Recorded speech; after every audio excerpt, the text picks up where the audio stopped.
This is your Daily Dose with Dr. D. Here's Dr. Daniela Schreier.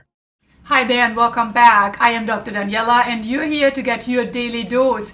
News today, the Drew Peterson trial. Earlier this morning on WLS 890 with Bruce and Dan, I discussed the Drew Peterson case, the near mistrial, and certainly they asked me about a profile of Drew Peterson. As usual, I can't give a profile on the former police officer because I never assessed him, and we're only talking about publicly available data, such as his interviews that he gave and what his ex-wife said about him. But I'm asked very often, how come women stay with men who actually treat them badly? Now let me answer this question in a couple of ways. It's very important for the audience, I think, to know that we can meet a person who is abusive at any time.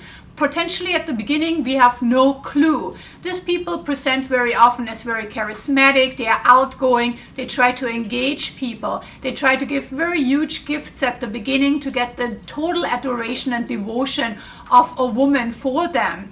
Very often they have victims, as I say, who are younger. If you're 19 or 20, I think you're less perceptible to people who really try to manipulate you because you still believe in the just world and you didn't have enough life experiences.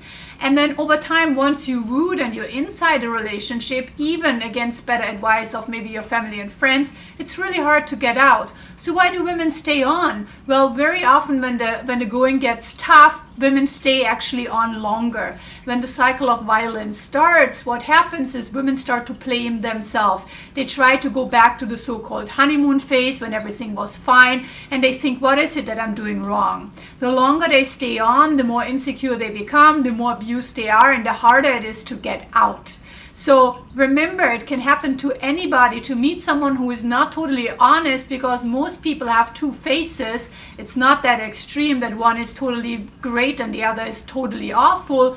But remember, when you meet someone you really don't know, so number one, go slow. Number two, once you take your time, still remember you cannot know a person even after a couple of months. Be cautious. If your body has a reaction, if you think there's a red flag, there probably is, so listen to it. Thanks so much for being with me today. I'm Dr. Daniela and this was your Daily Dose. Bye-bye. This has been your Daily Dose with Dr. D. For more, go to dr-daniela.com. That's dr-daniela.com.